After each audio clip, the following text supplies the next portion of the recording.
Huh? Ina, but what does the doctor have to do with anything?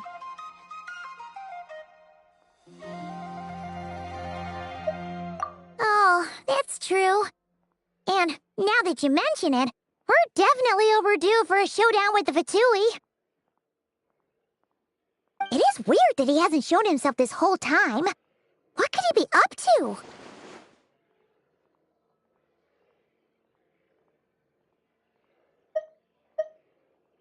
True. Paimon would much rather deal with Marionette anyway. She says the meanest things, but when it comes down to it, she doesn't seem like a bad person.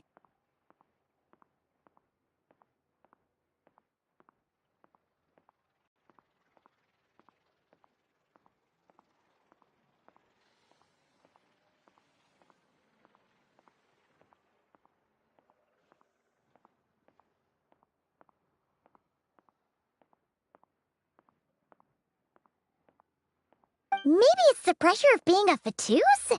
Especially as a Harbinger. Does she feel like she's gotta act tough to keep up appearances or something? But then, every time we headed out with Rarier, she always wound up having to repair Polonia and her other robots. That's gotta sting. Losing face always hurts more for people who care a lot about their image. She's probably still furious about it.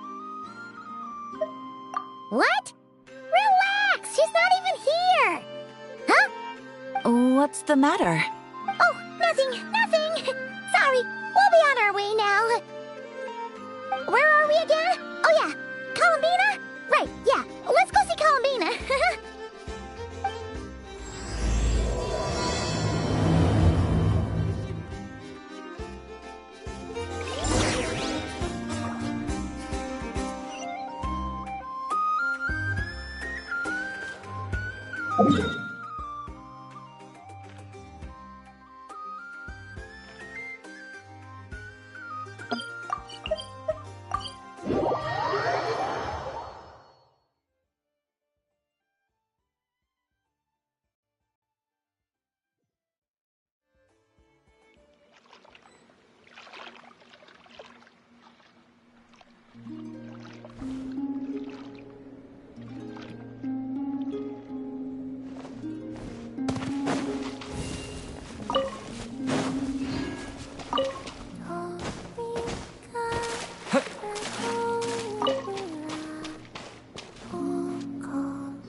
She's sitting up! Is me sitting here a rare sight? No, we just thought you'd be resting. Perhaps I would have been, were it not for the sudden arrival of some unexpected guests. Not that I consider it a disturbance. After all, you are the only ones who are free to enter. Would it not be a little unfriendly of me to lie down while we speak? I didn't realize you put so much thought into little things like that.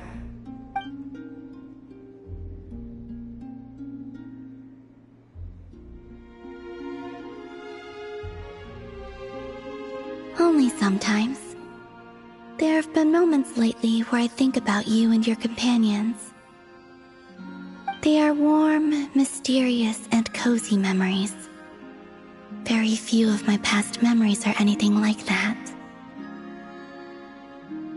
They say that travelers return home bearing bags full of souvenirs. But my luggage was empty, and I believed it would stay that way. Return home? So, you're still planning on returning to the moon? Yes. This planet continues to reject me, reminding me that I do not belong here. If I remain in Teyvat, there will come a day that I disintegrate. And I don't mean reduced to dust, or turned into food for the flowers. I mean, I will cease to exist entirely. Alright then. Well, we're sure gonna miss you. But it sounds like we'll have to say goodbye. How do you intend to return? The Moon Prayer Night is soon to arrive. On that day, the moon will be closest to Teyvat, The Kuvaki in this land will reach its peak at that time. I merely need to grasp the tide, and with relatively little effort. Oh, Paimon gets it! It'll work like a slingshot! You make it sound like she's gonna get blasted up to the moon. If I did that, I suspect I would crash into the false sky. I will be using a much gentler approach, but I do like the analogy. It's fun. You see? She gets Paimon's sense of humor. In the blink of an eye, the time has come to part ways. It does feel that way, doesn't it? Time seems to fly fastest when you are enjoying it. I have always thought of myself as a wanderer on this earth, and it has never expressed any desire to keep me here. Yet, just as I plan to depart, it tugs at my arm. Is this a gesture of affection? Or is the world mocking me? Oh. Were you hoping I can answer that? Yes. You are a traveler, so you must have a lot of experience in this area. Then, what I would say is, enjoy the moment. That's right! Don't overthink it! Happiness is happiness and joy is joy! The point is to enjoy it, not analyze it! I see. Then what I would say is, even though I am very tired right now, I am still happy. I can't tell from the tone of your voice.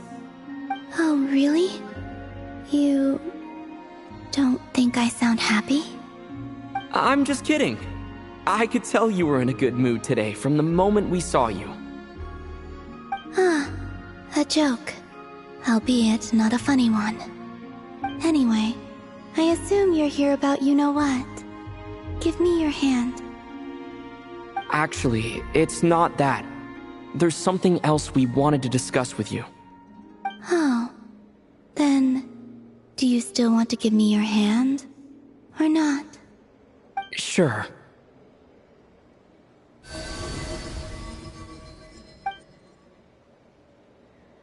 Thank you. So, I've heard that in the Moon Prayer Nights of the past, people here would hold celebrations in the Moon Goddess's honor. Since you helped so much in our fight against the Rehir of Solnari, I think you deserve a farewell party before you return home. I haven't asked everyone else for their opinions on this yet, but I'd like to invite you to join the upcoming Moon Prayer Night. I've never joined a Moon Prayer Night before. I'm not sure what I would even do. Oh, don't worry about that! We take care of everything! All you need to do is show up. Of course, there's no need to force it if you're not feeling strong enough. It's just, this kind of felt like a golden opportunity. But they call me Kutar, and the Fatui have an arrest warrant out for me. I shouldn't appear in public right now.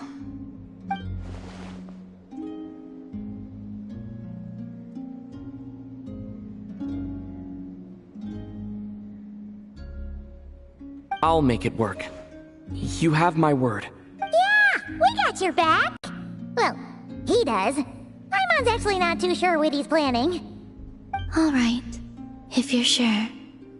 I will not refuse your invitation. I suppose it wouldn't hurt to pack a few more sights from this world into my suitcase before finally learning what my homeland looks like. Oh, if you see Lauma, please tell her that my answer to the question she asked me is neither yes nor no. Rather, it is, there is no need. That was kinda cryptic, but sure. Guess it's between the two of you. We'll pass along the message. Bye for now!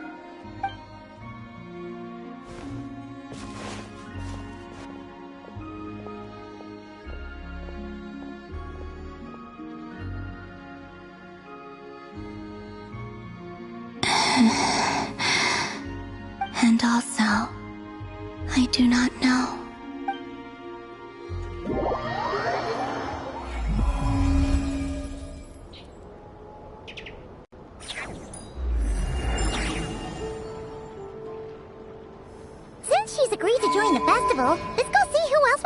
start. Llama's gotta be the person most familiar with the Moon Prayer Night. We should start with her. Also, what exactly is your plan to keep her safe? Not sure yet. I'll figure something out. What? Are you serious? And Paimon even gave you her vote of confidence back there! When did you become so sneaky?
Beats me. I had a bit too much to drink last night, and when I woke up, I was on Hisi Island. Mr. Varka is helping to oversee Nasha Town's preparations for Moon Prayer Night. He is here to go over some details regarding the decorations and custom cloth designs. Right, yeah, that too. What do you mean, that too?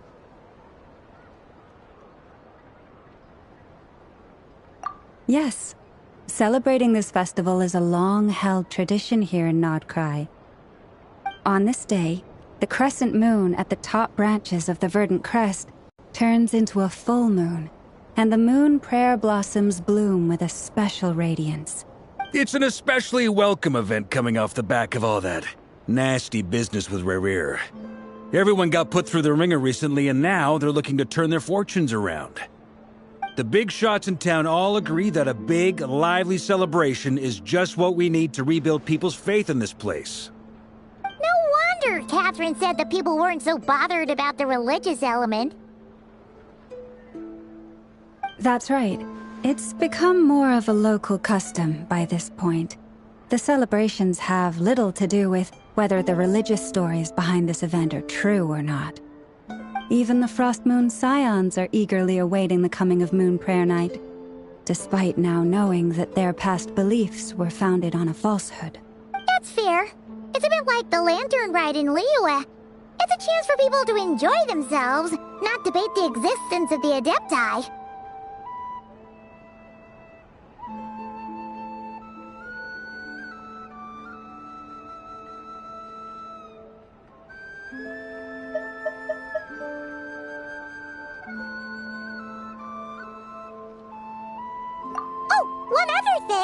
We just went to see Columbina.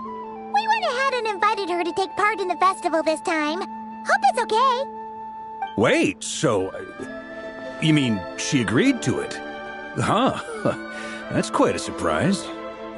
Then, I suppose that she intends to return to the moon on that day. Oh, yeah! It's kind of a complicated process, but basically, it's like a slingshot. I understand. In truth, I had a feeling that she might make such a decision.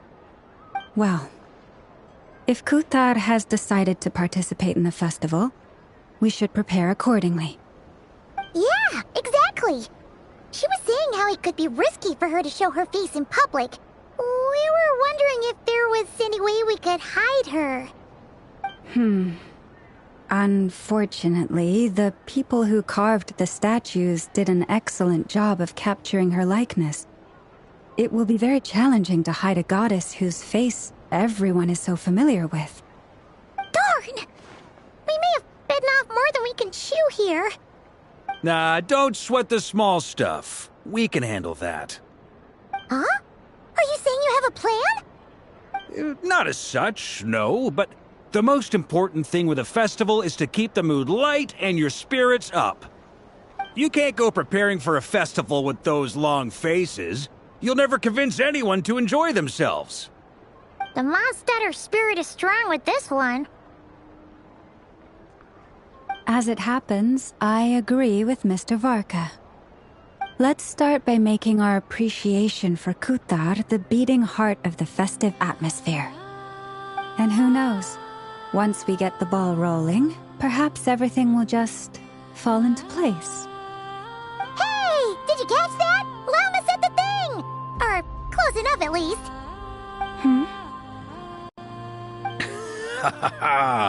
I'm looking forward to the Moon Prayer Night already. We have a festival in Mondstadt called Windbloom, and you can always tell which couples are celebrating it for their first time by the smiles on their faces. Big, beaming smiles like their whole face is glowing.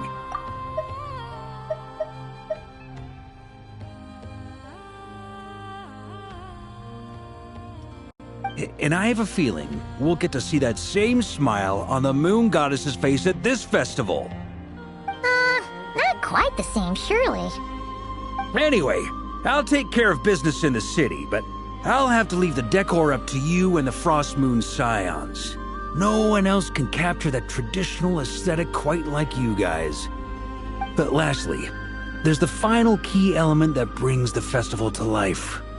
Companionship.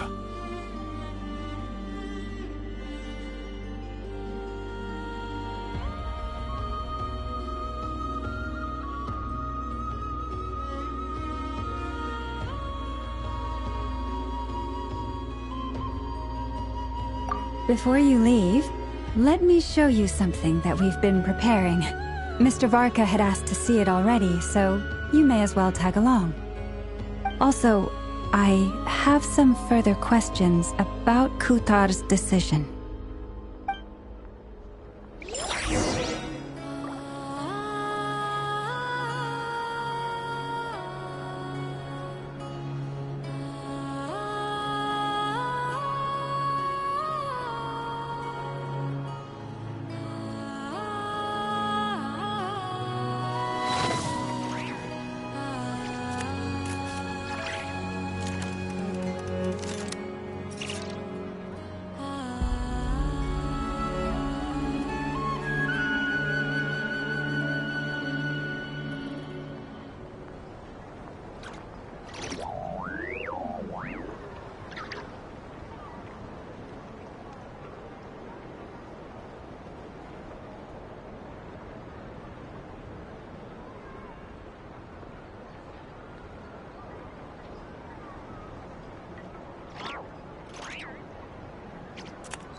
What could the children be up to? Never mind. Let them do as they please. Huh! What's this? They sure look like they're having fun. I believe so. Kuhenki seem very skilled at playing drums like these, although I'm not sure where they learned it from. Maybe it's an innate talent? In their eyes, they're probably just playing with toys.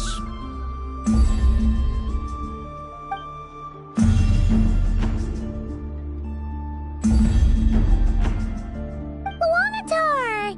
You want to play too? Yeah. She looks more confused than anything. Maybe we can teach her next time if we get the chance.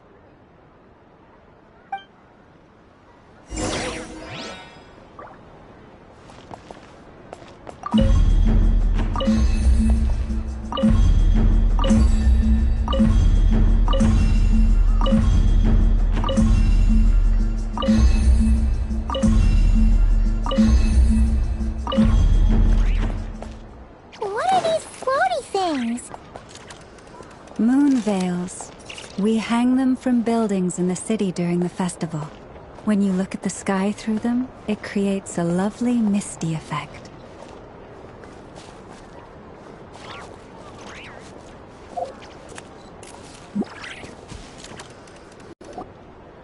Everyone seems hard at work. They're preparing items for Moon Prayer Night.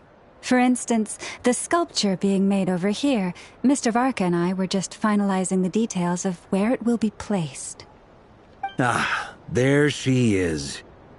I didn't know the finished article would be so large.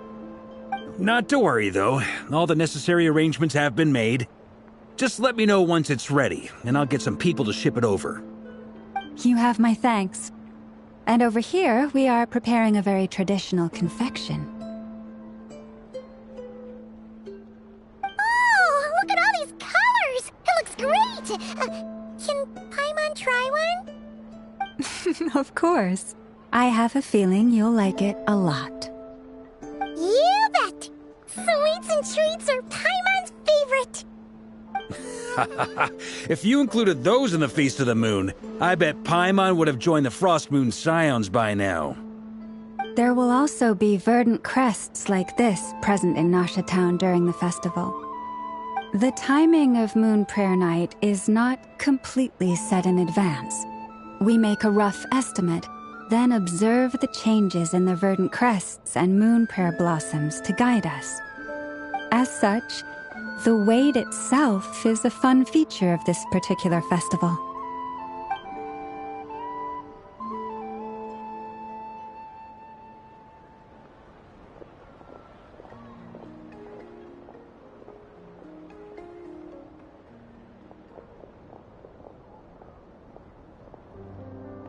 Let's talk here. To tell the truth, I am very surprised to hear that Kutar is willing to participate in the festival. I once asked her if she'd be willing to stay with the Frost Moon Scions. I could introduce her to everyone, and we could be a family to one another. She did not answer, but she has not appeared here since. I took this to mean her answer was no. But if that were the case, she would not have accepted this invitation.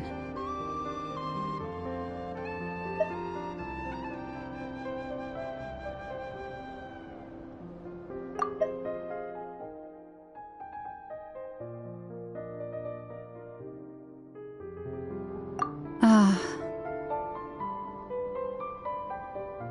I see. Maybe she is right. Maybe the Frost Moon Scions of today no longer need a moon goddess. But my wish was not for her to come here and be worshipped as a deity. I simply wanted to offer her a place to stay. I'm sure she believes that showing herself here might invite Fatui intervention, and as such she does not wish to cause us trouble. But what really pains me about all this is that this is her birthplace. She ought to belong here, yet no one has been able to grant her shelter. I think I'm qualified to weigh in here.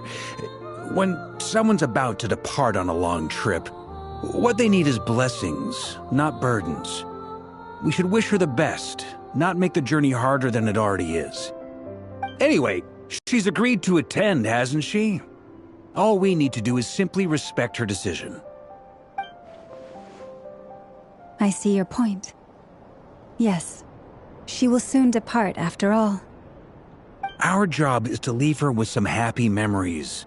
Besides, who's to say her journey to the moon is a one-way trip? It's not like she can't come back and visit if she wants, right? Paimon agrees wholeheartedly. Festivals are all about having fun, so let's keep it simple. All right, I'm gonna head back to Nausea Town soon. Want to come with? I'm guessing you have some other folks to visit there. Sure thing, let's go! Bye for now, Wilma! Thank you all. Goodbye.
Albedo with Flint's.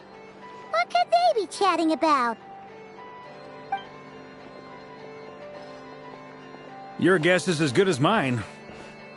Ah, Grand Master, and the Traveler and Paimon. Hello there. It's been a while. Perfect. We have some new volunteers for our investigation.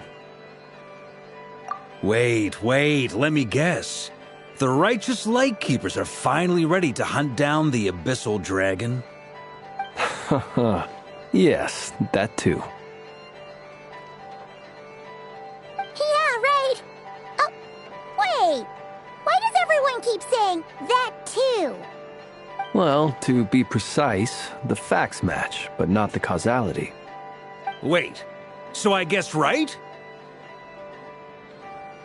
Half right. Don't act so impressed with yourself. Maybe I can explain. We ran into Mr. Flint's north of Nausea Town. At that time, we just noticed a few abyssal creatures out in the wild, but the strange thing was, I didn't detect any traces of abyssal energy on them at all. On closer inspection, we realized that they were not real monsters, but something akin to reflections in the water, or perhaps a mirage. Huh? What do you mean? Like, you could see them but not touch them? Exactly. It was very peculiar. They roared and tried to attack us, but we could not make any physical contact with them. I think I've heard of things like that happening in Notcry before, but I don't know much about it. Yes, it's a known phenomenon. Mirage-like illusions tend to appear in Notcry in the run-up to Moonprayer Night. From a distance, they appear quite real. I myself thought that Misters Durin and Albedo were locked in battle with abyssal monsters when I first arrived. But after sharing intel and investigating a little further, we can confirm that these illusions are harmless. There is no great cause for concern. All the Mirage stories I've heard are either animals, rocks, or small houses. Abyssal monsters, though? That's a first. It's a first for me, too. So I'm planning to look into it further just to be on the safe side. I intend to inspect a few more locations. What about you two? Any plans? Alice contacted me a few days ago. She'd like me and Durin to assist her with an experiment. But we lost contact shortly after receiving the message. I'm sure that comes as no surprise to anyone familiar with her. We don't know when the wind will blow, yet when the wind blows, we will know. That, in a nutshell, describes how Alice operates. Yeah, that tracks. Okay. Well, I suggest we investigate this Mirage business in the meantime. It's piqued my curiosity, and I'm pretty sure I know someone who will already be 10 steps ahead of us. Well said. Right? Whatever's happening in Notcry, she always seems to be the first one to know. Let's go see what she knows. We can invite her and her staff to the festival while we're at it.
You're right, I have noticed.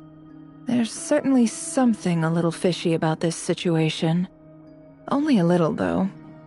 Records indicate that this phenomenon can occur in the days before and following Moon Prayer Night. That said, it has always been a rare sight in the past. The odds of encountering these phantoms are similar to looking up in the night sky, happening to see a shooting star, and managing to make a wish before it disappears. But this time, either everyone's getting lucky, or they're appearing far more frequently than usual. Yehoda's out gathering intel as we speak. In the meantime, let me check off some points of interest. First, the Abyss. The ones we saw seem to be abyssal monsters. Indeed. But we have identified one location where many more of them have made an appearance. And not just monsters, but human phantoms, too. Given the scale and nature of the phantoms, it's almost as if someone's last memories are coming to life. Or perhaps the memories of multiple people. Oh. So you mean the phantom monsters are hunting down the phantom humans? Exactly. The phantoms can interact with each other, but we have no means of intervening. In addition, some of the human phantoms would seem to be from the very distant past. This is clear both from the clothing they wear and the stories they tell. They claim to be from Hyperborea, a name which I've heard from Lauma before. If this is true, it means they must be from 6,000 years ago. Did Paimon hear that right? 6,000 years? It sounds like this merits further exploration. That'd be a big help. I'll leave it with you, Albedo. My knowledge of ancient history is non-existent. I used to doze off every time the Pre-Knights Favonius era came up in class. It's quite a miracle that you were able to understand these phantoms' speech, given how long ago they lived. I suppose you're right. But I'll leave the archaeologists to ruminate over that conundrum. As an intelligence broker, my sole interest is in the value of the information I gather. Which, in this case, hopefully means earning myself some good favor with our dear Lady Moonchanter. So calculating. Whew, this intel broker logic always catches Paimon by surprise. Sounds to me like we could split the work up. I think the abyssal phenomenon is best left to Albedo, Flint's, and me. Agreed. It coincides with my duty as a lightkeeper. For my part, I'd like to understand the abyss better. Even a little knowledge would go a long way. This is certainly a rare opportunity to study the abyss. But even rarer, perhaps, is the chance to make contact with the ancients. The Curatorium will take the lead on investigating the Hyperboreans. We put in the work to learn what we know so far.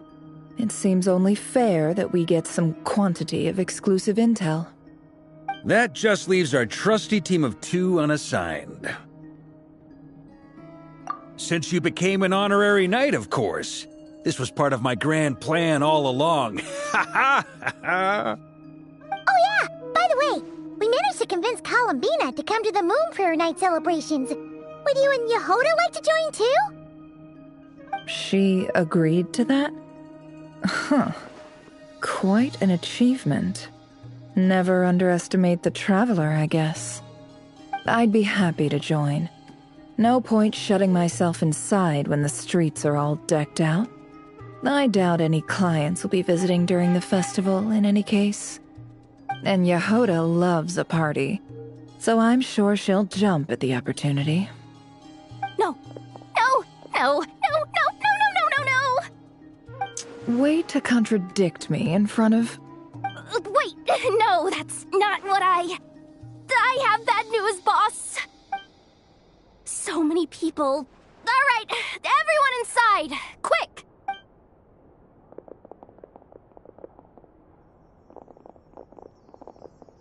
This is gonna sound crazy, but hear me out.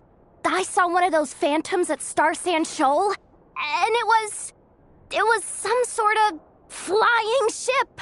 Like a spaceship? That's gotta be the one you came to Tibet in. You said you saw the same thing through the moon marrow, right? Huh? You already know about it? Ugh, I thought I was gonna blow people's minds. Turns out I'm the last to find out. Wait, back up. You came here in a spaceship? Now my mind is blown! What's it like on the inside? Was it like flying through space? I want to know everything!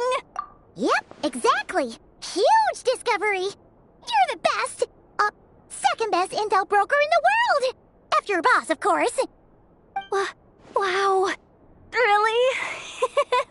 Well, I don't know if I'm all that, but... I guess that decides where we're heading next. Come on, don't look at me like that. I know the spaceship doesn't have anything to do with me, but you don't want to leave me as the only one twiddling my thumbs, do you? Please? Fair enough. You can tag along. In that case, let's meet back here to discuss our findings once we're done. I wish everyone a productive investigation. You too!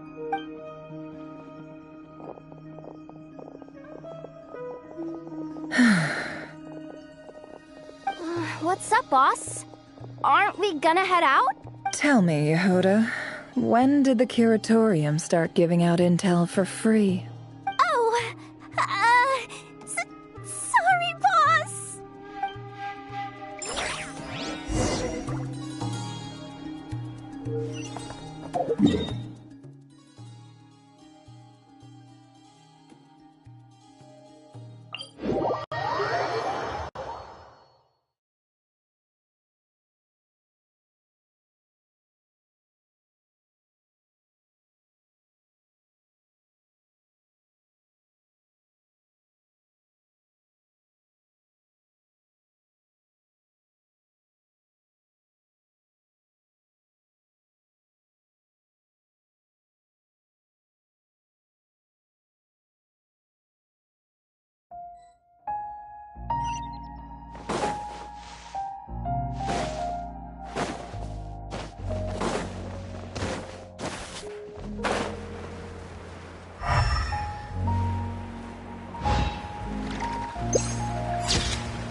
was right on the money.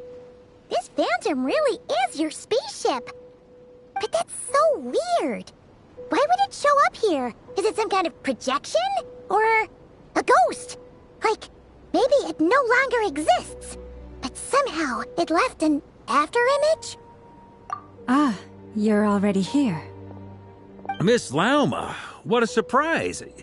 I thought you were busy with festival preparations. I was, until one of our people informed me that a strange sight had appeared at Starsand Shoal. No one's ever seen something quite like this before. I thought I should see it for myself. Same here. Oh, so we heard that these things appear around the festival period. Any idea why that is? Unfortunately not. We have very limited information about them, since they can't be interacted with. And no human phantoms have ever made an appearance before now. The most we've been able to deduce is that these sightings appear to be connected to the increase in Kuvaki energy around this time. Yeah, seems like that's all we can do. This is all so confusing. Allow me to lend you a hand.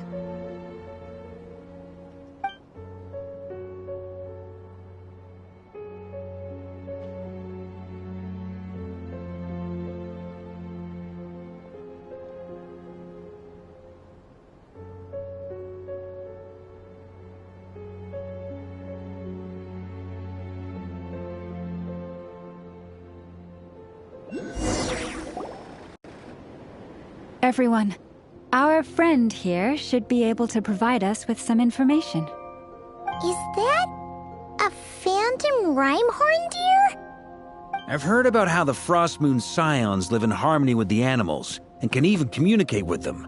That's coming in handy now, for sure. Okay. Yes, I understand. Then how about this?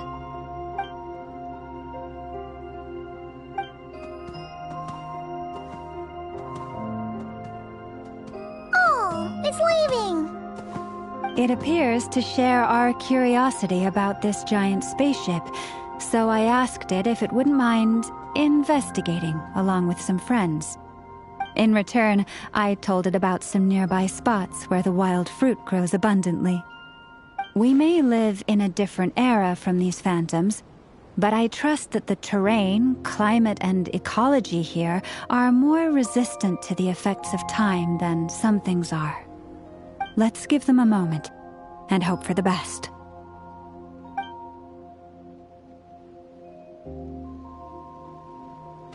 All back together? Must have been a lot of fruit. Indeed. Now let me ask them some questions.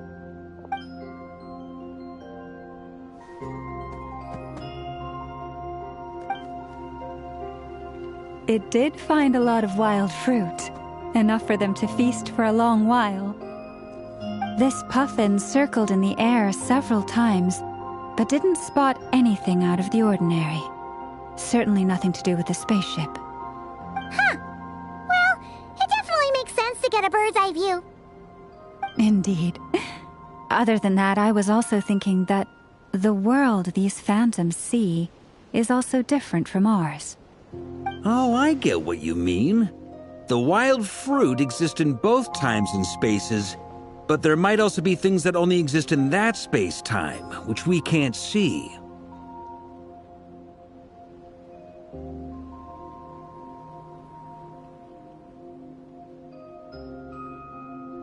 Good point. Great thinking, Lauma. Blunthorn rhinos can use Kuvaki to shift great rocks, but this one says it couldn't get that ship to budge by even an inch. The sniffer mole tried too, but despite being a skilled digger, it could not get through. They say that the spaceship looks robust and undamaged. It seems completely impervious to any and all attacks. Whatever lies within is well defended from harm. So, just like us humans, there was nothing they could do about this spaceship either. Yes, still, they deserve our thanks. We are grateful for all your efforts, dear friends. Now go, and enjoy your feast. I've noticed some other human phantoms gathered nearby. Come on, let's go talk to them.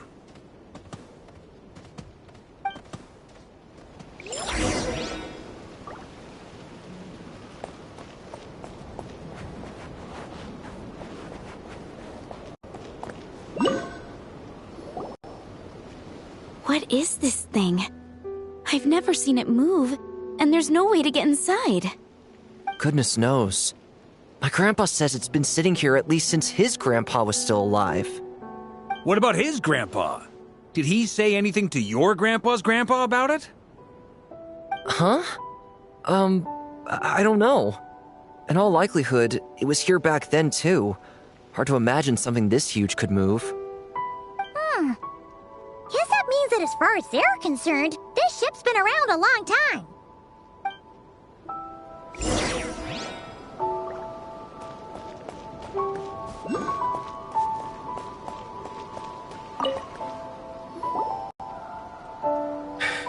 Come on, brothers. If we can get even a small chunk off of this thing, it's gotta be worth a fortune. Today is the day we strike it rich. Huh? You mean Paimon? Yes, brother, I shall join you. Let's make our fortune. We should go with them. What the? This thing is crazy tough. I can't even scratch it. What's it made of? Sorry, brother. Looks like we'll have to seek our fortunes elsewhere. Enjoying yourself? I was just seeing if I could influence this phantom's perception by playing. But nope, no dice.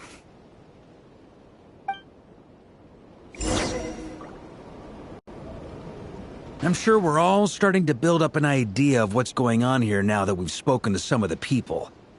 These phantoms are reenacting real historical events in Nodcry. It's almost like we're in some kind of interactive stage play. We can talk to the actors, but the plot is fixed, and we can't influence it. It makes sense. History is set in stone. The objective facts of the past cannot be changed. Paimon totally thought you were just goofing around earlier. But actually, you were doing some serious investigating. Of course I was.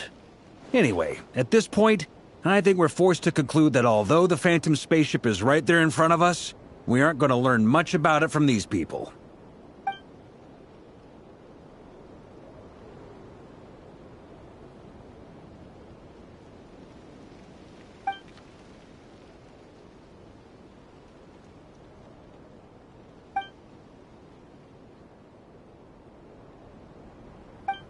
Don't be discouraged. If nothing else, this is proof of the ship's existence. And think about it. So many people tried to hack their way inside, but no one could get the door open. It's made of very tough material. To me, that says that we'll either find the ship itself or the story behind it. It's just a matter of time. Huh. Every now and then, when Varka gets serious, he actually does seem like Grandmaster material for once. I wonder how the others are doing. Let's head back for now. Sounds good. Also, drinks are on me if Team Knights of Favonius is the first to finish. Wait, we have a team name now? Am I in Team Knights of Favonius as well? Am I in Team Knights of Favonius as well? You're very welcome to join. We've even got a cathedral ready for you. Isn't that technically blasphemy? You wouldn't dare make a joke like that if Barbados was in earshot. Nah, I'm sure Barbados doesn't mind a little harmless blasphemy once in a while.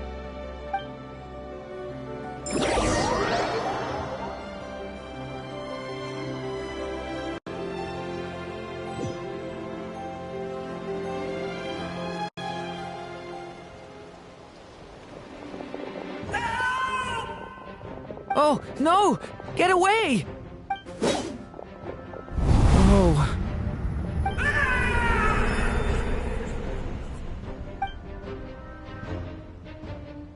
I know it's hard to stomach, Mr. Duran.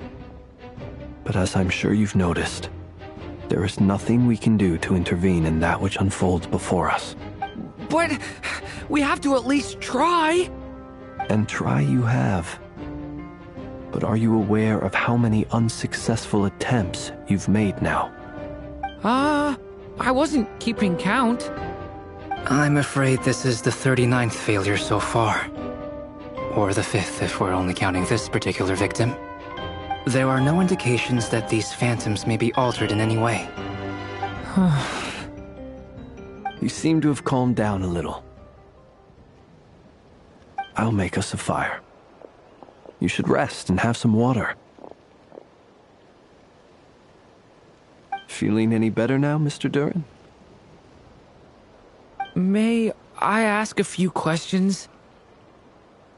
Be my guest.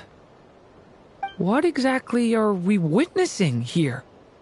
What happened to those people? My guess would be that we are seeing Nodcry during the Conrian Cataclysm. Would that be accurate? Conria. That is correct. As you know, once the Abyss senses even the tiniest crack, it floods in and spreads like wildfire. There was a time in the distant past when it permeated all of Nodcry, causing immeasurable harm. The people paid a terrible price to heal this land. Then, 500 years ago, the whole of Teyvat suffered an abyssal disaster. Once more, Nodcry was dealt a devastating blow. I see.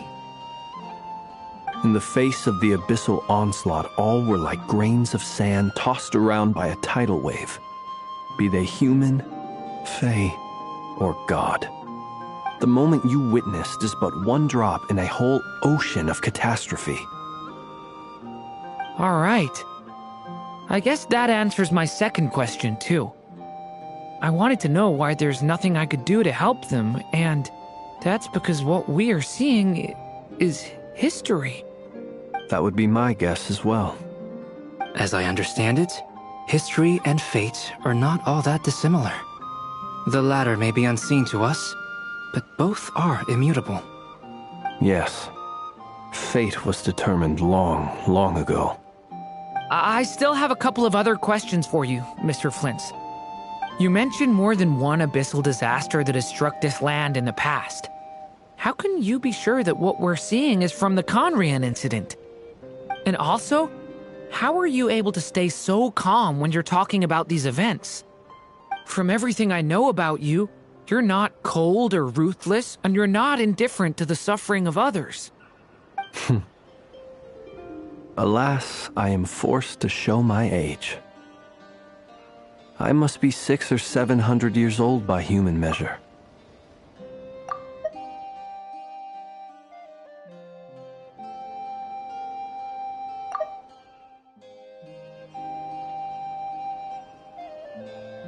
Wait, so you... One is not easily moved by history when one has witnessed the truth firsthand. I'm sorry.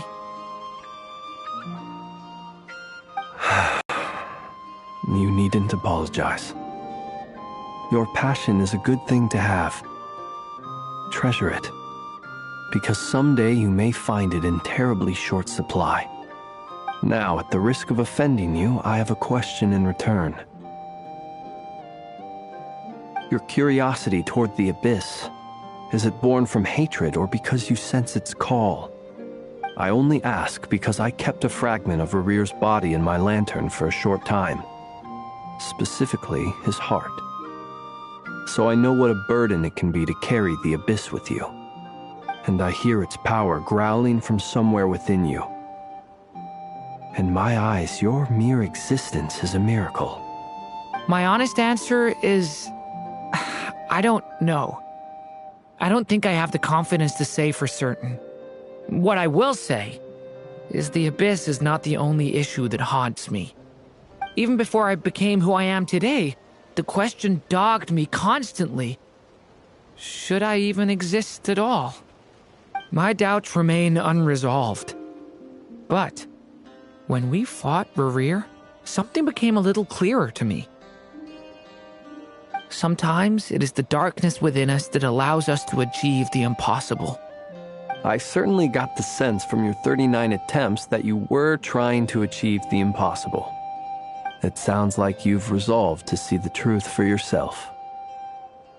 Absolutely. In that sense, he and I are quite similar. Then I wish you every success.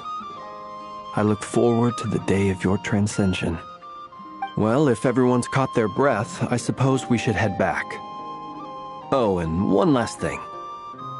I'd appreciate if you kept our discussion about history a secret.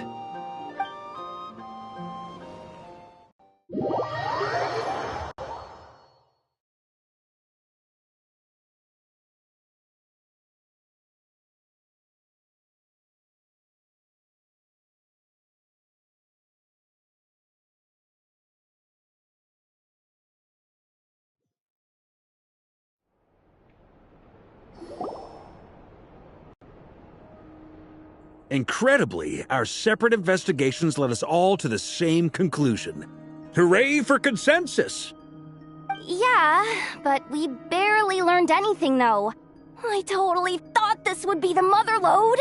Talking with the ancients? I mean, come on! But nope.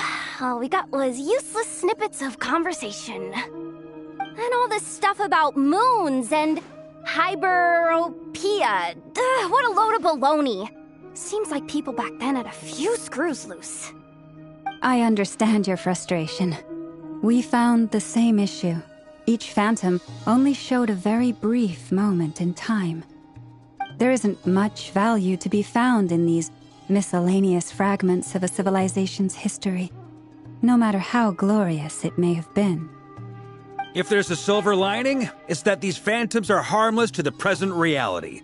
They shouldn't get in the way of the festivities. Paimon agrees. And not just because it's the first thing she understood in this whole conversation. You look disappointed, Nefer. Is something the matter? What do you think?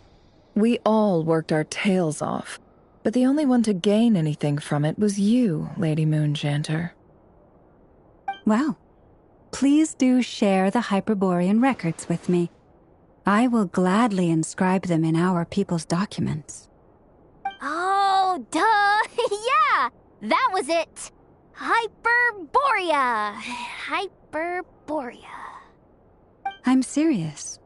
Only an expert in the Frostmoon Scions and their history can turn these records into valuable research material.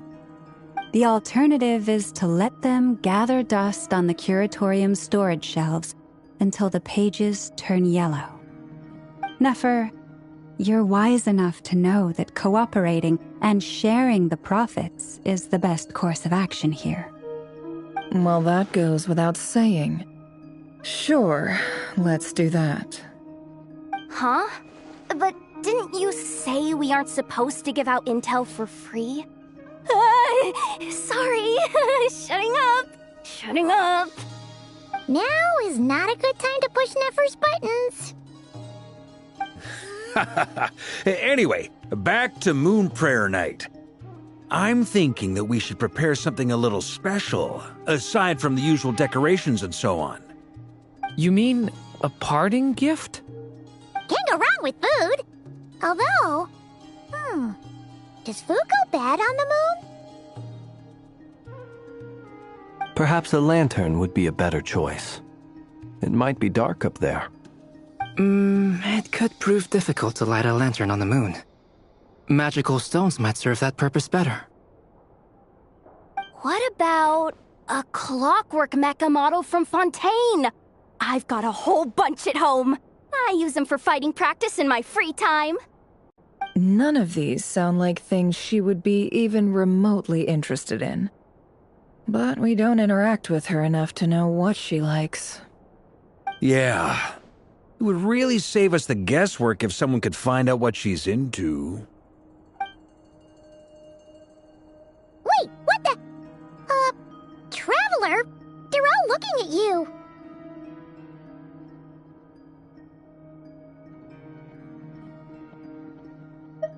Great! Haha, problem solved. Now, I need to stop by Dory's. Gonna need her help sourcing a bunch of stuff for the festival. Then let's leave it there for now.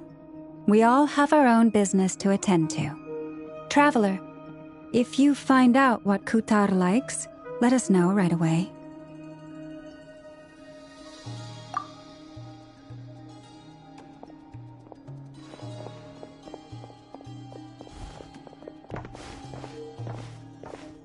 Is something the matter?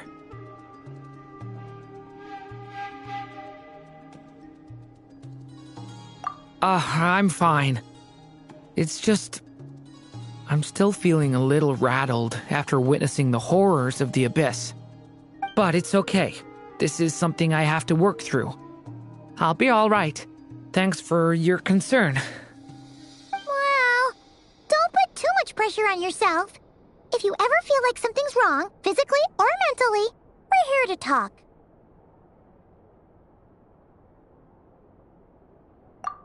Come on. Stop treating me like a kid.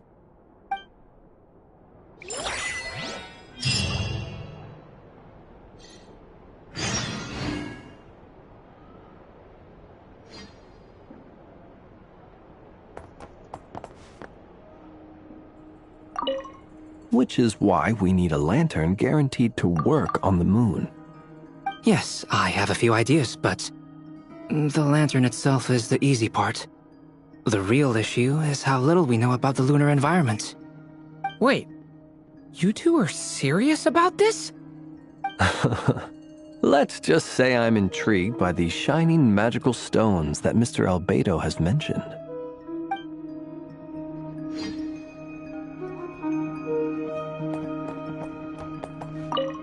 Could you do me a solid and try to smooth things over with Boss Neff?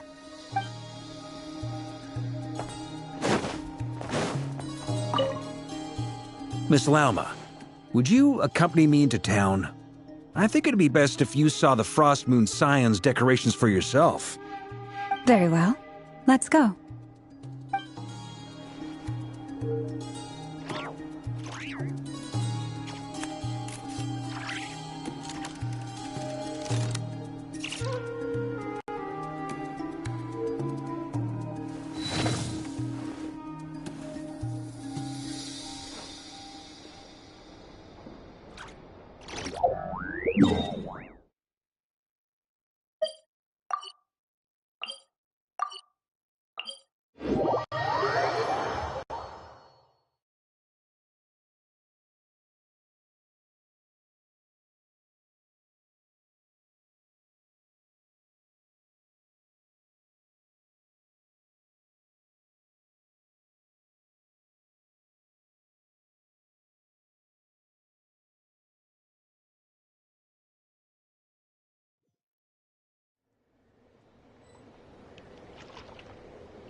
Huh?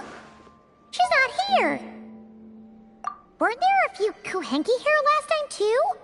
Where did they all go? Walkies? For Kuhenki?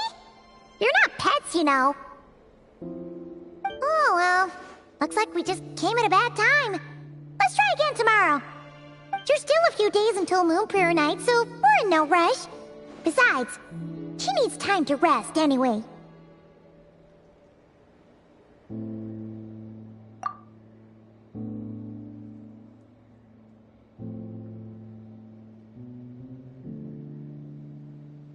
Kalamina! Are you back yet? Oh, how strange. Looks like she still isn't here. Right? It's not like her to spend so much time outside. Especially since she's worried about attracting unwanted attention. What about Luonatar? Luonatar, you there? Hey! Do you know where Kalambina went? sorry. Didn't understand. But if you know where she is, could you take us to her? Yeah, that's even stranger.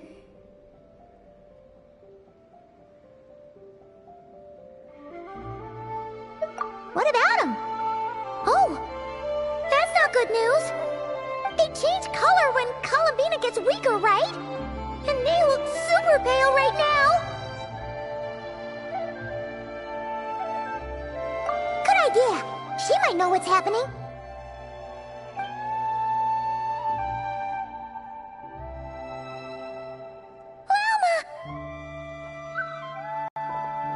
Ah, it's you. How is Kutar? Is she okay? No, she hasn't.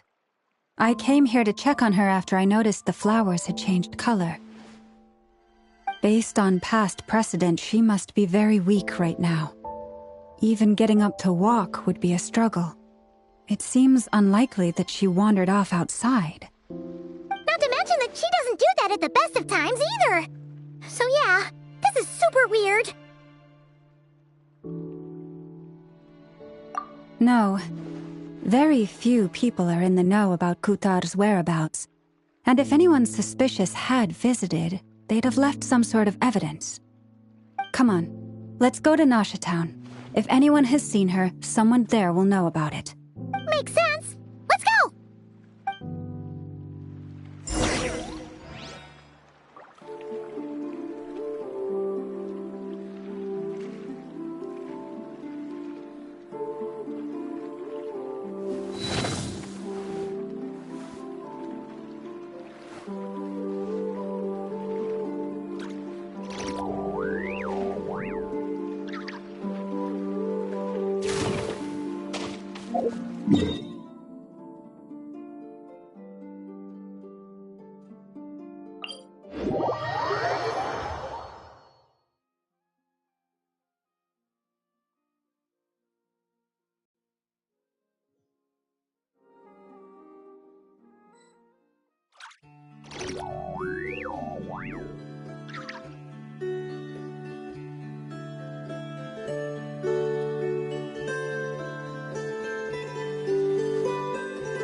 Moment. Is it just Paimon, or is this stall kind of suspicious? It's never been here before, right? No, I don't recognize it. Alas, your free and easy adventure time is over. Now, prepare to face the final boss of Nod Cry. Whoa! Where'd that voice come from? Not sure. But it's definitely hostile. No, not that way. The final boss is right here. The sniffer mole? That's the final boss? Surely not. Also... Okay, the jig is up. I'll stop teasing you. Turn around. I'm right behind you. It seems I've managed to leave quite an indelible impression, even though you've never seen my face. Oh, nothing could make a great mage more pleased with herself.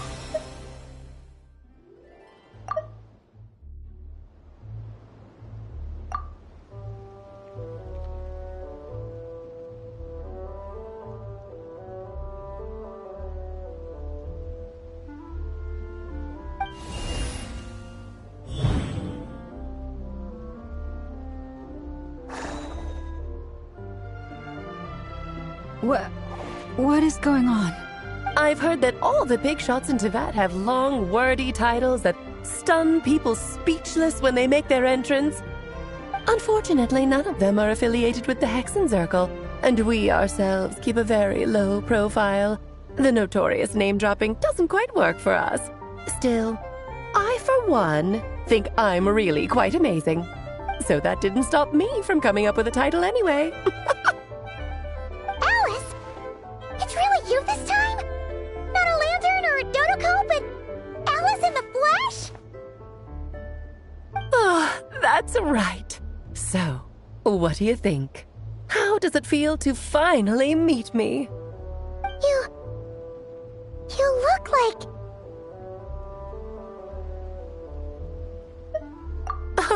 What is that supposed to mean, I'm the mother of Klee, Teyvat's #1 cutie. How old could I possibly be? So she's a friend of yours? Kind of. This is actually the first time we've seen her in person. I see. Madam Mage, that was, quite a powerful entrance. I certainly won't be forgetting it anytime soon. It's okay, Lauma, don't force it. Paimon will do the honors. This is Alice from the Hexen Circle. She's a friend of ours. And of Arcus, too. That's right. She's a good person, just kinda unpredictable. Well, what is the human heart if not unpredictable? If we could not do as we please, how would we differ from machines? I am Lauma, Moon Chanter of the Frost Moon Scions. It is a pleasure to meet you. Oh, I know. Before you got here, I spent a good, 15 minutes getting up to speed on Nodcry's present situation. In other words, I've read the whole in the last episode part, so we can skip the pleasantries. Fair enough. Well, Miss Alice, I can already tell that you have quite a unique personality. He'll get used to it. Paimon sure is. So anyway, what are you doing in Nodcry, Alice? Oh, I thought I told you already. This time, I'm the final boss. And what a formidable foe I shall be. Powerful, confident, decisive, and good luck finding my weak spot. You will never succeed. Oh, drat! My one weakness, and you found it in an instant. Fate has been dealt a devastating blow. Thus falls the great Dodo King. Why are you playing along with this nonsense? For funsies, of course. What's wrong, Paimon? Are you disappointed in me? Am I a gigantic letdown? No, it's just... You seem like a busy lady. And this is the one time you've shown up in person. Paimon figured it would be for something more high stakes than just goofing around. You're quite right. I'm here in Nodcry because something big happened. Something big enough it caught the attention of the Hexen Circle. It concerns the 3 moons, Teyvat's borders, and of course, the moon goddess you are currently searching for. Kind of. Why don't we discuss this over a pot of tea? My main reason for coming on this trip to Teyvat was, of course, to have some fun. But I do technically have a job to do as well, namely, maintaining the stability of Teyvat's borders. I'll skip over the complicated parts, but to sum it up, abyssal energies are all that lie beyond Teyvat's border. We'd find ourselves in a real pickle if they ever made it through. And the phantoms you've been seeing are a sign that the border has been disturbed. No wonder they tend to show up around Moon Prayer Night. Is it because the real moon is now so close to us that its power can cross the border? In part, but only a negligible amount passes through. Just enough to influence the verdant crests and so on. And as you've noticed, there has been an unprecedented number of phantoms appearing this year. The influence of the moon beyond the border cannot explain this. No, there is another far greater factor at play. The trilunar syzygy. A trilunar syzygy? Eons ago, before the heavenly principles came to Teyvat, it was the then 3 moon goddesses who controlled the laws of this world.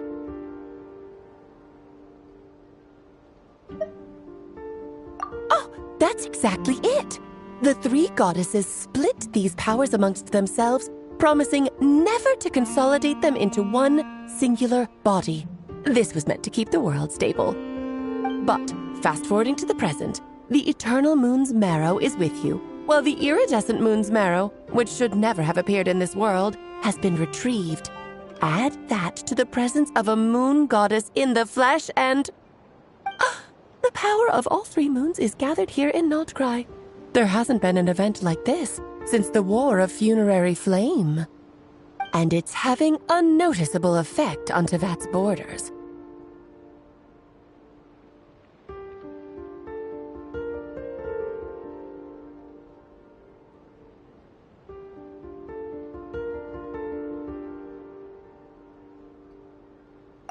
Because I wish to give my darling daughter a peaceful, sunny environment to grow up in. Is that a good enough reason? Kinda sounds like you're dodging the question, but it does make sense. Well, that's one reason anyway, and the most important one. The others are a little complicated to explain.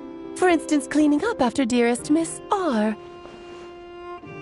Albedo could tell you more about that if you're curious, but right now, I have a more important question to ask you. Why are you collecting the moon marrows? I see.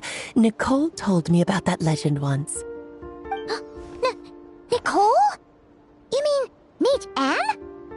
Oh, so you remember.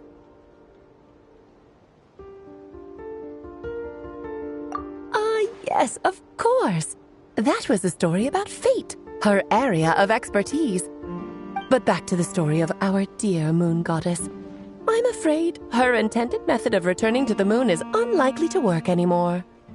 What does that mean? She may be missing, but she hasn't gone anywhere. She has disappeared.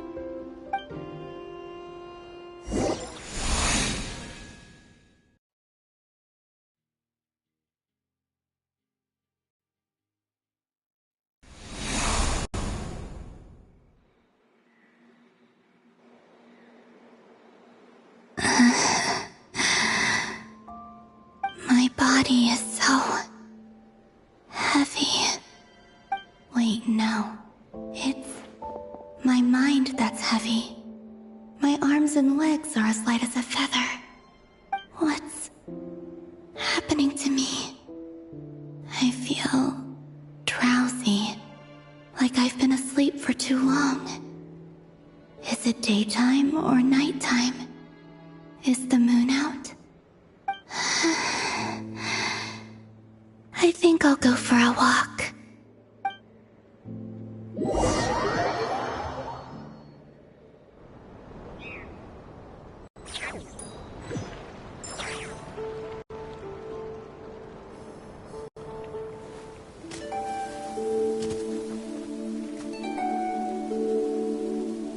Are you out for a walk too?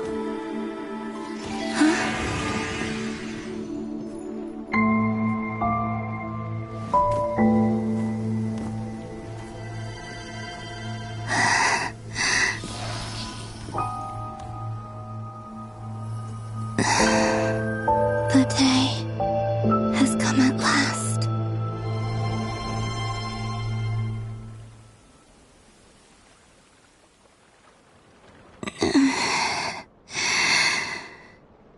Have I grown so weak that I can't even sustain my physical form? But Moon Prayer Night is nearly here. I was so close to returning home. Death is near. Is this how it ends for me? Will I return to the moon after I disappear? Or...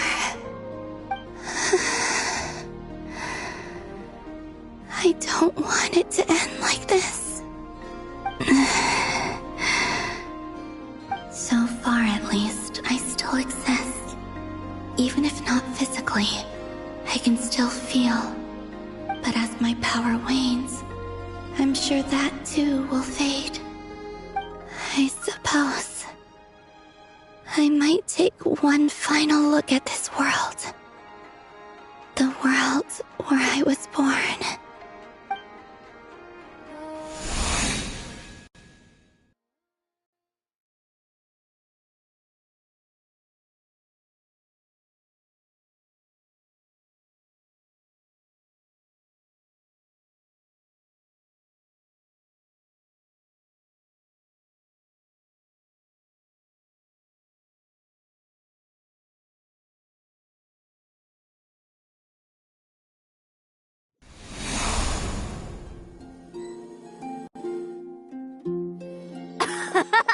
Come on, come on!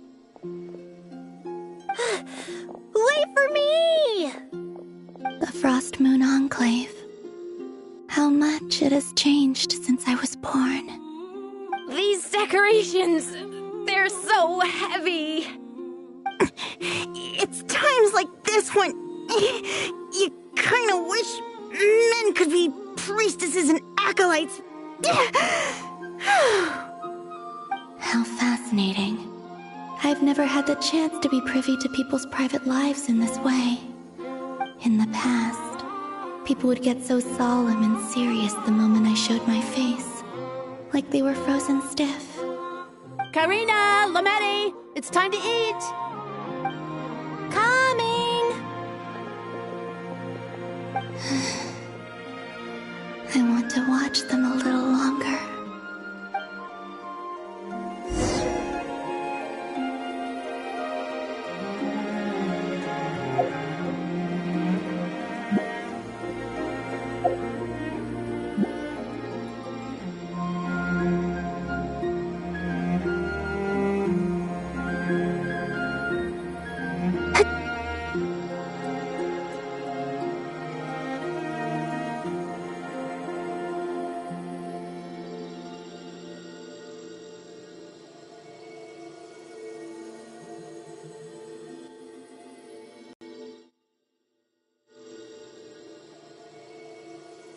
So just fill these balloons with air, right?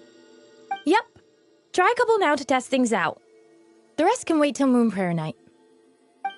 Think fast! Rita! Teasing an acolyte of the Frost Moon Scions? Surely that's a punishable offense. Take this!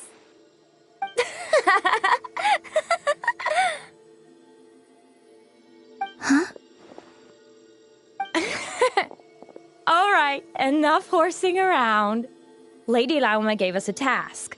We should get back to it. The task is just to check that the balloons don't leak, right? Doesn't matter if we fill them with air or water. Yeah. Okay, you got me there. And you got me there. But still, we can't use all the balloons before the festival even starts. We won't use all of them. And as long as Lady Lauma's trusted acolyte doesn't snitch, this can stay as a little secret between friends. A couple more can't do any harm, right?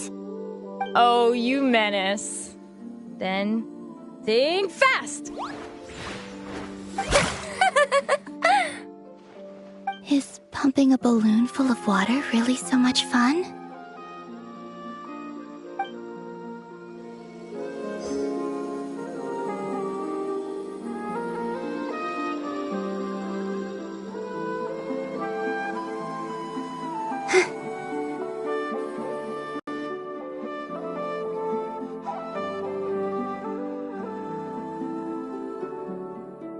I'm sure you're both tired from playing all day. Come on, eat up.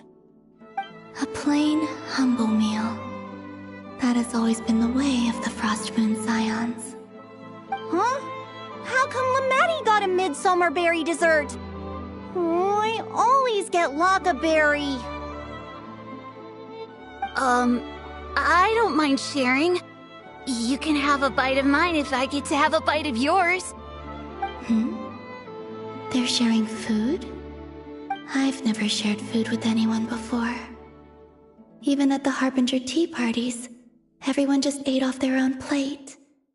And when I couldn't finish my food offerings from the Frost Moon Scions, they'd leave the leftovers out under the moonlight for the animals to claim. That's 2 bites! Oh, then you can have another bite of mine. Oh, you too. Oh, don't fret now. Here, have some of Granny's too. So this is what it means to be family.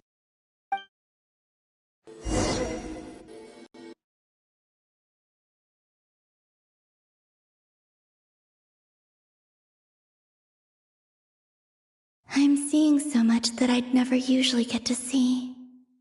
They'd never act like this when I was around. It's nice, being able to just watch people in peace in these final moments. What a rare opportunity. I think I'll go take a look around Nasha Town, too. Maybe the Traveler will be there.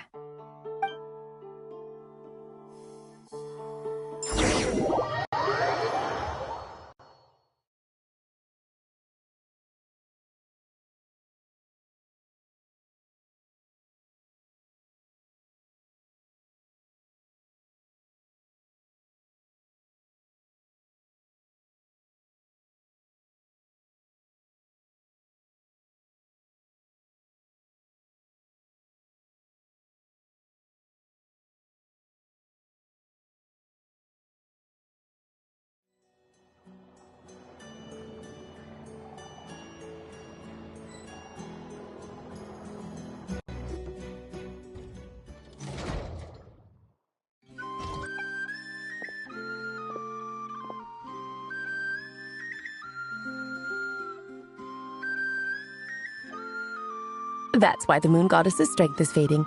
She cannot withstand the world's rejection of her. To be more pedantic about it, the Moon Goddesses did something to offend the heavenly principles, and that's why they were ousted. Something of a recurring theme in Teyvat's history. Theoretically, speaking so candidly should put me in their crosshairs too, but they can't tell me what to do. I'll say whatever I want. Anywho, the Moon Marrow energies were but a drop in the bucket for her, and that battle against the Ray Hair of Solnari only weakened her further. Fortunately, it happened close enough to Moon Prayer Night when the Kuvaki concentration here is high. That's the only reason she managed to survive this long. What do you mean, fortunately? You said she disappeared. We're too late. Oh, what a headache. I thought this was all common knowledge. I guess I have some more explaining to do. Okay, buckle up. It's time for another lecture.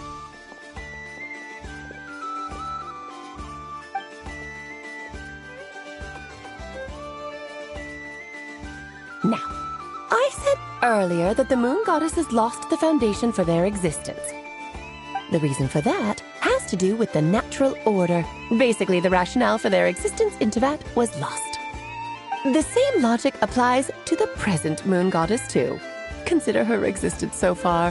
Her comrades in the Fatui called her Damselette. And she was worshipped as Kutar by the Frost Moon Scions.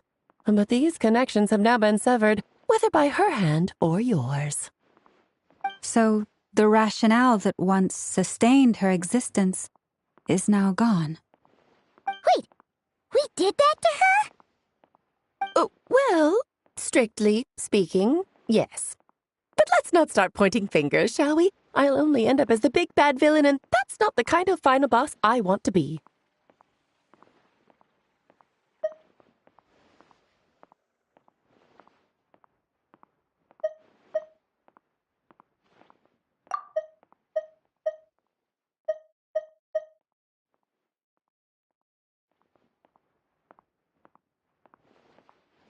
Of course I do. I'm only the greatest mage in the whole entire world.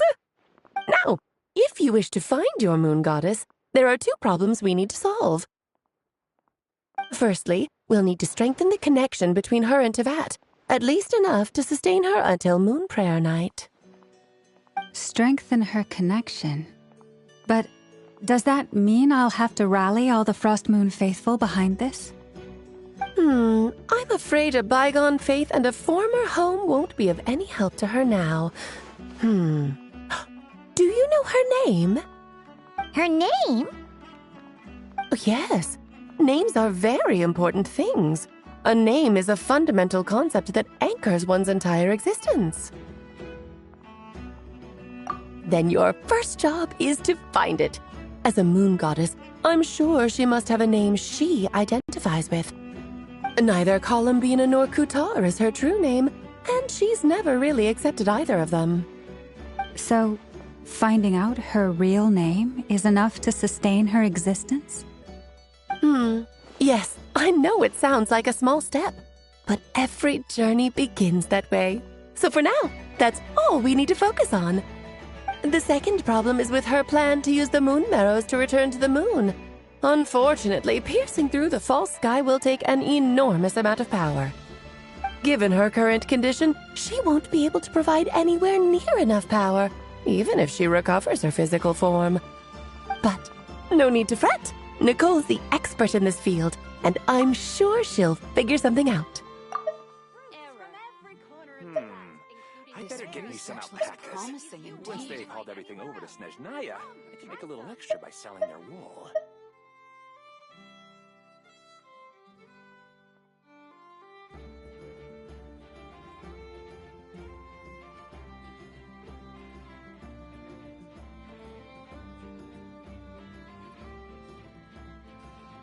This land holds nothing but promise for adventurers from all walks of life. This Wouldn't you research agree? looks promising indeed. Wait, Mage N is going to help us out too? That means we've got 2 Hexencircle mages on the case. This is turning into a pretty big deal. Actually, this is more of a side quest for me. Like you said, I'm a busy lady, so I can't stay for too long. I'll have to return to Tevet's border soon.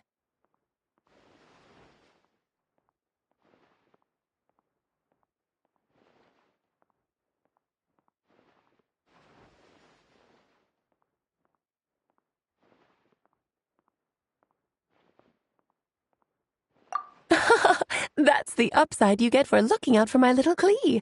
Hopefully that will incentivize you to carry on keeping her company in the future. Anyway, jokes aside, you'd better get moving. It will take quite a miracle for the moon goddess's consciousness to hold out till moon prayer night. Oh, I suppose I might as well tell you where Nicole is before I leave. Off you go now.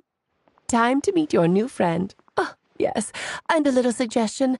Don't forget to mind your heads.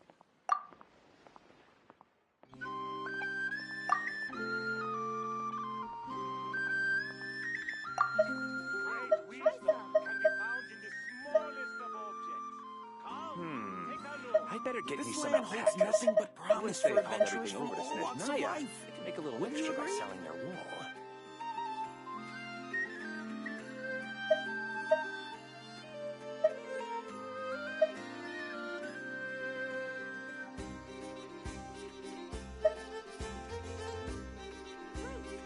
This research looks promising indeed.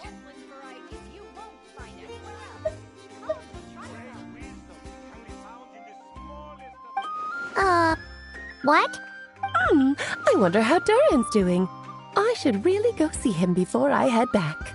You really are super busy. I most certainly am. There's so many children I have to keep tabs on just in Mondstadt. Durin, Albedo, Venti, Varka. Klee didn't make the list, huh? Of course not. Klee is my pride and joy. I have no qualms about her, because she's the best child in the whole wide world. Yep. Klee's a little angel. I'm glad you agree. Well, all the best. See you when I see you.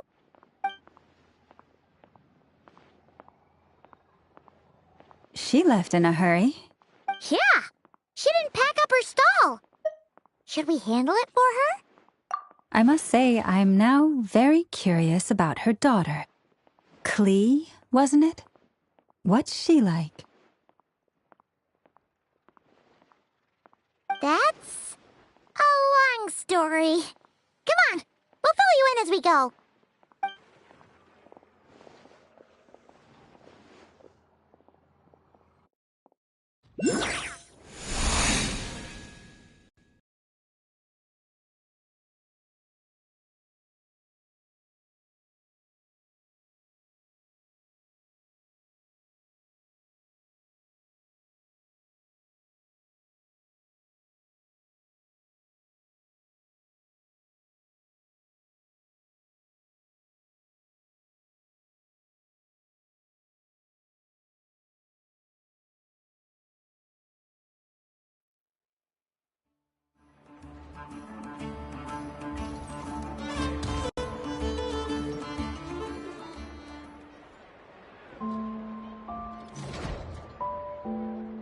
a lively place.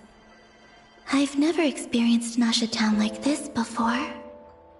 Hey, you old geezer! Your hammer's rusted through! Who are you calling old geezer? Are they quarreling? I'm looking right at him! You've really gone downhill since giving your daughter free rein in the workshop. Can you even swing a hammer anymore? It shouldn't take you days just to fix a single chair! You might as well use that hammer to massage my back for all the good it's doing. Don't run your mouth, or you'll get a back massage that'll put you in bed for the rest of your life. Look, the materials haven't arrived yet, all right? You know how busy it gets in the days before Moon Prayer Night. I'll bet you send all the materials to your little princess. Blood's always thicker than water, huh? All right, you've made your point, Uncle Koski. As soon as the materials arrive, fixing your chair will be the #1 priority. And Dad, if you've got time to chat, why don't you lend me a hand, See? Lolka knows what the score is. I guess they're friends. But the way they spoke to each other was so ugly. Then again, it wouldn't be the first time I've seen something like this. Columbina! Sing outside my door in the middle of the night one more time, and I'll unscrew your vocal cords. You hear me? Oh, Zandrone. So that was her way of trying to be friends with me. What a pity. I won't get the chance to say any ugly things in reply.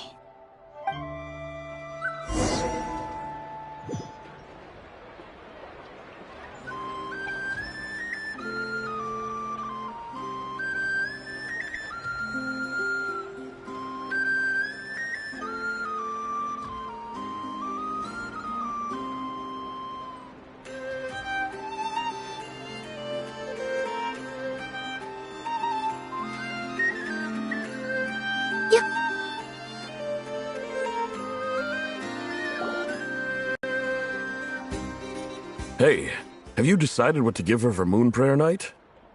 I sure have. She's gonna get the surprise of her life when she's least expecting it. Then I'll whip out the ring and pop the question.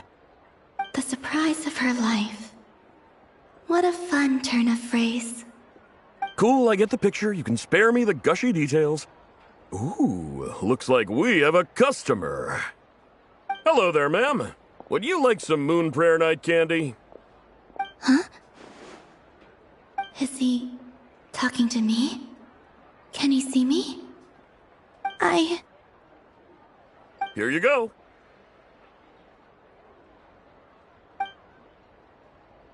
Oh.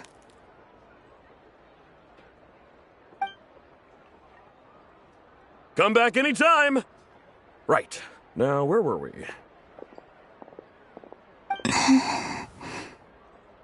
I don't know why, but I still held out hope.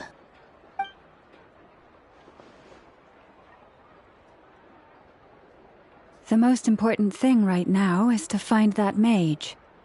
This name thing seems super important too, but where do we even start looking? I'd better go pay the Fatui a visit.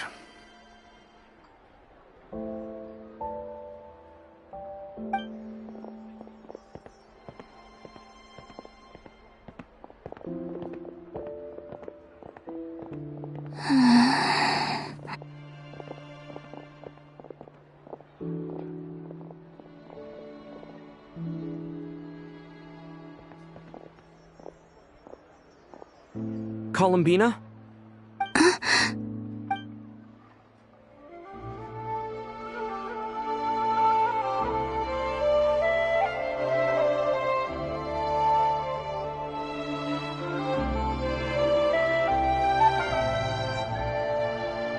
Traveler? Let's go! This is no time to be spacing out!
they going? They mentioned a mage and... a name? So, Mr. Varka, are you acquainted with this Nicole? Or should I call her Mage N? Not really. We've never met, though she has come up in conversation. From what I've gathered, Alice kinda took Nicole under her wing. Taught her how to speak in a more ladylike fashion, that kind of thing. Huh. Hard to imagine Alice as an etiquette coach. Yeah, Alice is a larger-than-life personality, I'll give you that. But then again, that's why she's able to draw such an eclectic mix of people into her inner circle. If I remember correctly, being an interesting person is actually one of her main entry requirements. So, if you ever wanted to join the Hexenzirkel, I'm sure you'd both be eligible to apply. Hey! Don't go around making promises on Alice's behalf! I wouldn't dare. I'm just trying to paint a picture of the Hexenzirkel for you. Okay, sure. Anyway, since none of us have ever met Nicole, how are we supposed to find her? We can't just go up to every woman in sight and ask, "Hey, are you Nicole?" Maybe something she's wearing will give it away? Like, a windbloom pinned to her chest or something. Wait a minute. Alice never said Nicole was from Mondstadt. Oh, true.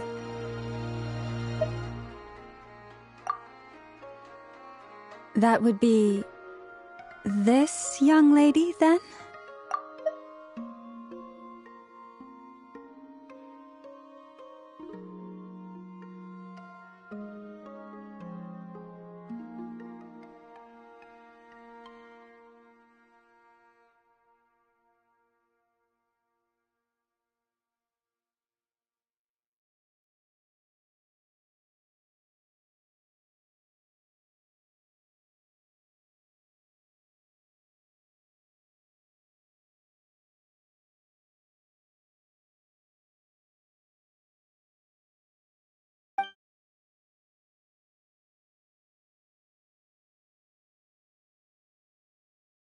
Hey there! Sorry to disturb you, but... are you Miss Nicole?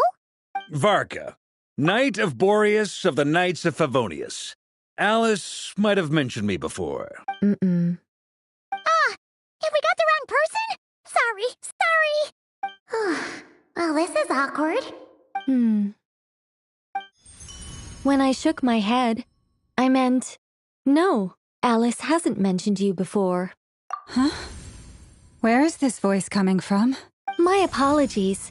For certain reasons, I am unable to speak. This is the only way I can communicate with you. It might take some getting used to, but I hope you can understand. Hey, it's fine. I'm more shocked by the fact that Alice never speaks about me. I mean, As for you two, we have crossed paths twice before, but it is nonetheless a pleasure to finally meet you. It's really you! Thanks for all your guidance in the past! You're quite welcome. This time, things are different. We have reached the unwritten pages of the story. You might say that we stand at the crossroads of fate.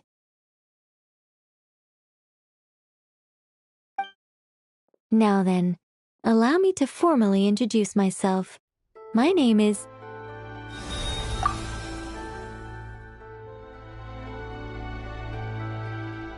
No, stop! Alice! I can't believe it!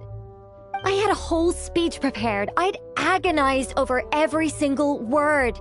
She always picks the worst moments to ruin other people's plans. I'm so sorry about that. Alice took the liberty of devising some bespoke self-introduction magic for each member of the Hexenzirkel. But I could have sworn I deleted all of the triggering conditions for it. How did it bypass everything? Oh gosh, this is so embarrassing. This is a very different side of Nicole than what we're used to. Is she not used to face-to-face interactions? Don't worry about it. We've seen that introduction magic once already, so it wasn't too much of a shock.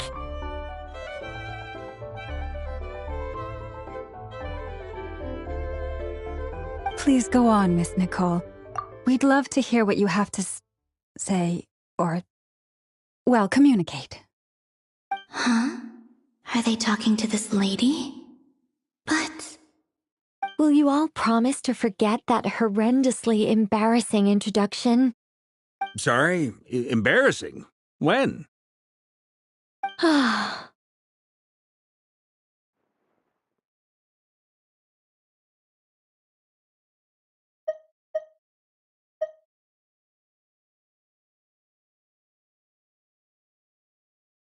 Yes, my name is Nicole, and I am one of a very few angels who have retained both their preferred form and their power.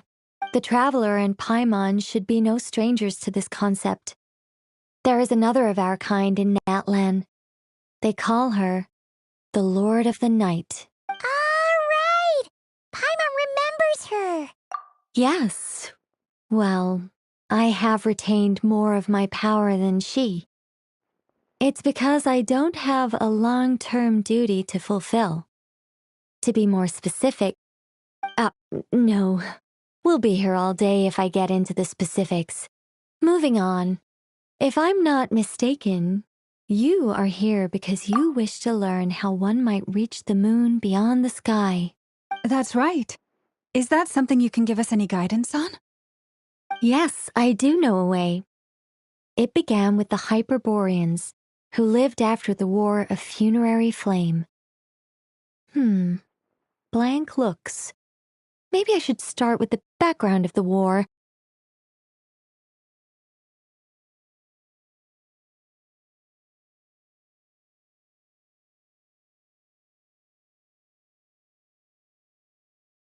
Or maybe not. It shouldn't be an issue. I'll fill in the gaps for you when we have more time. Anyway, after that war ended, the three moons retreated to beyond the false sky. The Hyperboreans were humans I once aided. They accepted the civilization and creations bestowed upon them by the angels. But despite accepting many blessings of the angels, many among them still held on to their faith in the moons. They were reluctant to accept the new order.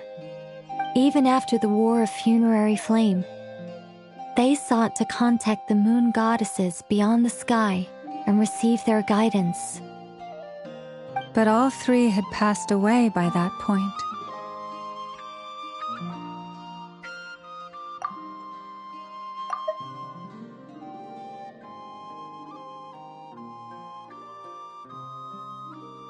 This mage has a unique method of communicating. Is she talking about the moons? Yes, but they did not know. And so, still they prayed for the moon goddess's mercy.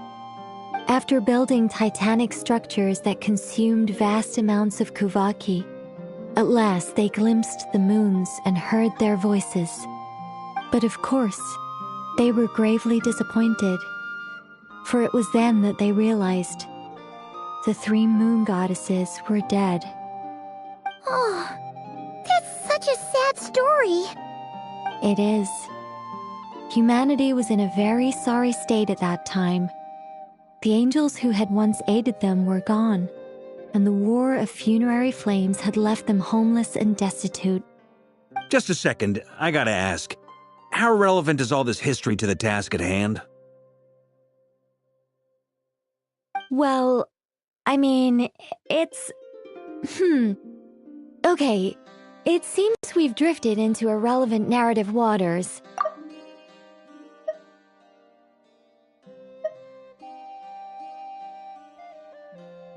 It's been a while since I've had the chance to speak inside someone's head. As soon as I got started, I lost control and the words just flowed out like a waterfall. What I'm trying to say is... Right, yes, that's it. The relevant part is the ritual created by the Hyperboreans. The fact that they bypassed the false sky and saw the true moons implies that they successfully built a connection between Teyvat and the outside world.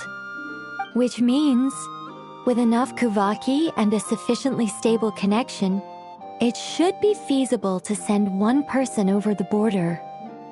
Okay, so they built some kind of portal?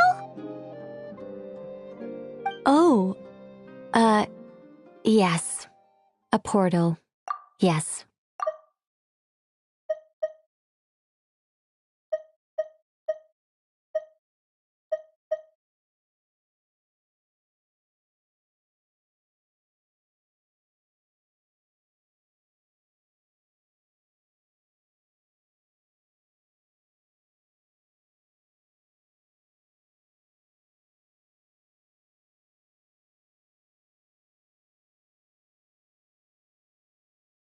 Is something wrong?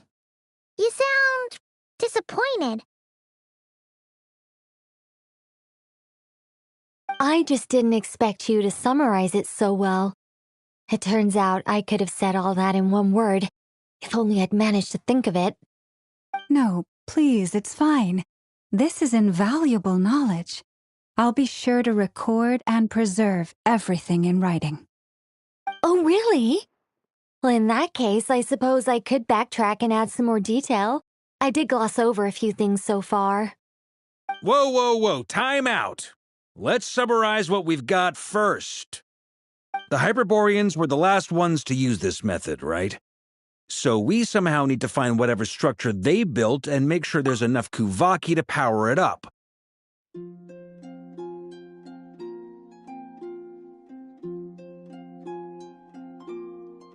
Luckily, we have the moon marrow of both the eternal and iridescent moons, so we're all good for Kuvaki.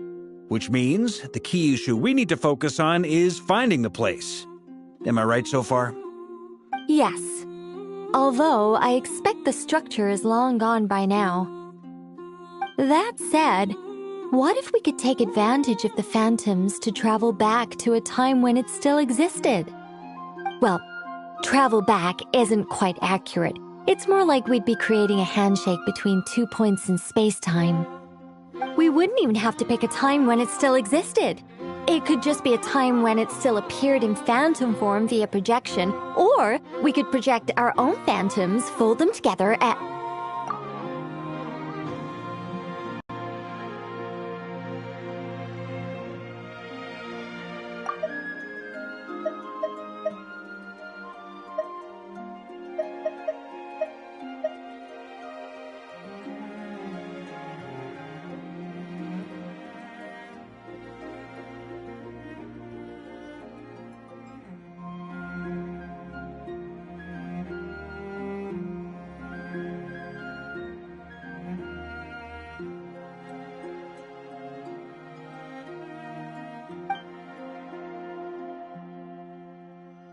You look lost.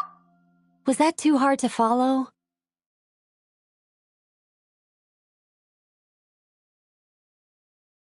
Yeah, things got a little, technical there. Paimon's brain is reaching capacity. All right. Let me think about how to put this more simply. Okay, got it. Over the next few days, I'll search for phantoms that we can use. Once I find one that meets the criteria, I'll let you know and we'll regroup. By completing certain rituals, specific individuals will be able to enter the phantom and make it to the Hyperborean structure. If everything checks out and it looks feasible, we'll just need to wait for Moon Prayer Night, and we can send the moon goddess back home. I'm really skimping on the detail here. Is this making any sense at all? I think so.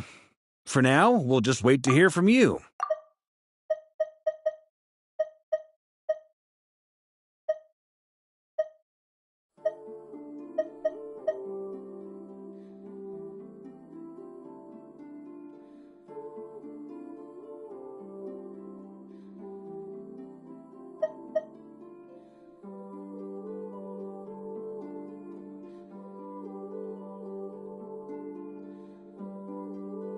Yes. Basically, yes. Great. Counting on you. In the meantime, we'll focus on finding the moon goddess's name. My name? Are they looking for a way to stop me from disappearing? Excuse me, Miss... Go on, Miss Nicole.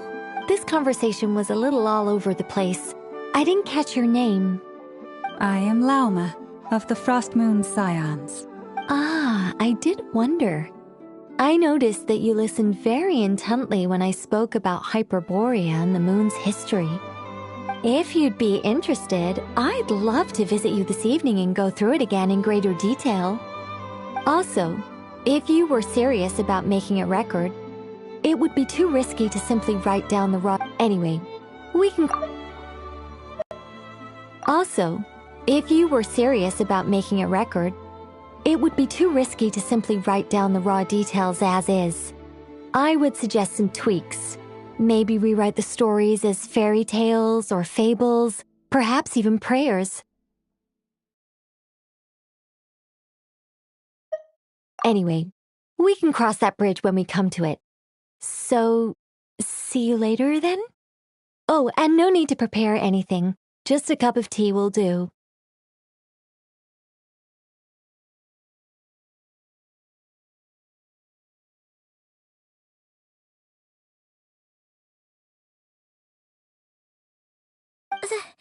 See ya! She seems friendly. It's just... It's so nice to find someone who's actually willing to listen. I've been dying for a chance to finally go through all this systematically from start to finish. Any longer and I'd probably start forgetting it. Now Paimon gets why Alice told us to mind our heads. Ha ha ha ha! What did I tell you? A lot of quirky people in Alice's orbit. Now then, the next order of business is, where do we start looking for the moon goddess's name? Maybe the rest of what Nicole has to say might give us some clues. Once I've heard her out, I'll summarize the salient points and share them with you all. I'm also inclined to review our other documents. Yes, our faith was first established by our Hyperborean ancestors, but many of the more factually accurate records are from after Kutar's birth. Sounds like we're gonna follow Columbina's journey through Teyvat, huh? In that case, we'll start by heading to the Frostmoon Enclave. Sounds like a plan. Take this with you. I'll see about getting in touch with the Fatui. It'll probably just be Arlecchino and Sandroni again. They're the only ones who would want to help. Thank you, Mr. Varka. Don't mention it. Honestly, I'm more comfortable dealing with the Fatui than prying into the details of a young lady's childhood. Catch you later. I should follow them, just in case there's some way that I can help.